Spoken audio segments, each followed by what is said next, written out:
The concert in Central Park, featuring the triumphant return of legendary folk duo Simon and Garfunkel, was a landmark concert that was recorded on the Great Lawn in Central Park of New York City on September 19, 1981. The concert was free to attend, but proceeds from merchandise, television rights, and home video sales would go towards the restoration of Central Park, which at the time was grossly underfunded and still had a reputation for being high in crime, especially at night. This performance is one of the most famous live concerts of the 20th century and is still fun to listen to in the year 2020. So here's to you, Mrs. Robinson. Here are 10 facts about Simon and Garfunkel's The Concert in Central Park. Number 10. The show set a Great Lawn attendance record. Simon and Garfunkel's Central Park concert drew an estimated 500,000 fans, which would have broken any previous records for attendance for a show on the Great Lawn up to that point. The record would officially hold for 7 years, as the 1990 Earth Day concert drew far more music lovers, closer to 750,000 attendees. However, it is quite possible that the record only stood for 2 years, as Diana Ross's 1983 performance drew anywhere from 450,000 to 800,000 fans. Reports vary. Either way, the Simon and Garfunkel show drew far more fans than expected, and Art himself acknowledged that during the show. Number 9. It was not originally considered to be a reunion show. Although Garfunkel had sung on occasion with Simon in the 11 years since their breakup, they weren't actively touring or recording new music in 1981. Thus, the posters and promotional material had the concert branded as Paul Simon and Art Garfunkel, somewhat separately. It wasn't announced as a reunion show until a week beforehand, which would be followed by a worldwide tour and a potential new follow-up album, which leads to... Number 8. Garfunkel was cut out of the follow-up album. Art Garfunkel led his vocals to Paul Simon's new album, and it would be called Think Too Much by Simon and Garfunkel. However, after the two realized they just couldn't make this continue any further due to their constant disagreements, Art would be removed from the album completely, and then the album would be rebranded as Paul Simon's 6th solo album, Hearts and Bones. The album featured all new music except for one song which debuted during the concert in Central Park. Number 7. The Late Great Johnny Ace. Midway through the show, Simon stated he wanted to sing a brand new song he had never performed before. The clearly unpolished song was called The Late Great Johnny Ace. It was a notably dark, haunting song with incredibly personal lyrics about Simon's life. The ominous-sounding third verse mentioned the death of John Lennon, which was still very fresh on the minds of the music fans in attendance. One fan infamously jumped up on stage and was hauled off by security while yelling, "I gotta talk to you, I gotta talk to you."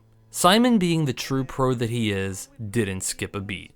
The entire experience of the performance and its aftermath was just overall very bizarre, so much so that it was left off of the 1982 record release, but was put back onto the 2003 DVD release. Number 6. Blown Away. Speaking of things left off of other versions, early in the show while addressing the crowd, a line of dialogue was cut from the 2003 DVD release. This was most likely due to it being insensitive after 9/11. The line, "I hope that the sound is good," was originally spoken as, "I hope that the sound is good, I hope that we're blasting Central Park West and 5th Avenue pretty much away," to a loud cheer. Of course, in the years after 9/11, saying that anything was blasted away in New York City was not a good idea, so this was probably pretty smart to cut it from the DVD. Number 5. The rehearsals were a disaster. In the weeks leading up to the concert, the group as a 13-piece band rehearsed extensively for the big show. But at what cost? Paul Simon told Playboy in an interview that the rehearsals were just miserable. Artie and I fought all the time. During this process, the two even discussed playing 2 separate sets for each performer, but decided that one shouldn't be each other's opening act.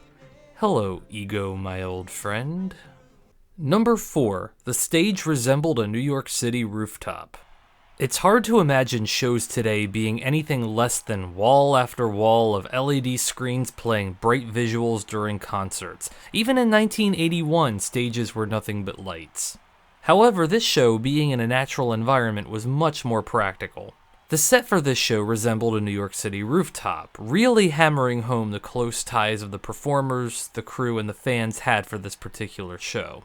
It's not my favorite set for a musical act, but it's still fun, and it's obvious that a ton of work went into it. Number 3. There was almost no backing band. Early in the planning phase, Art Garfunkel had the idea of having the show be nothing but the two of them on stage for the entire time playing their songs over the background of one guitar.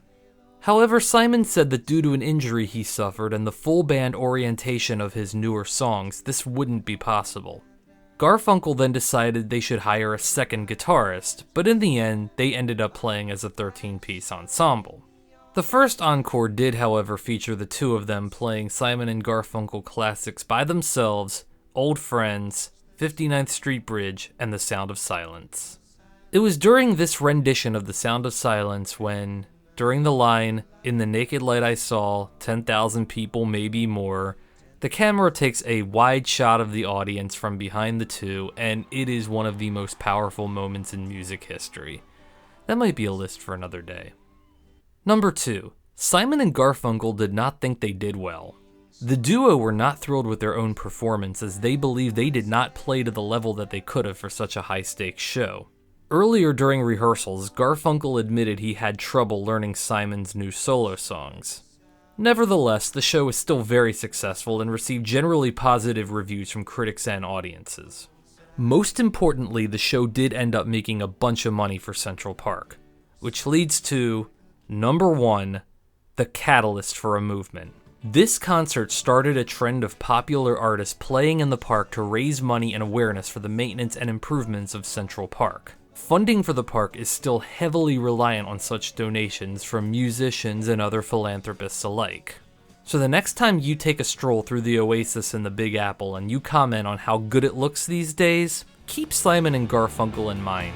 They very well might be the ones responsible.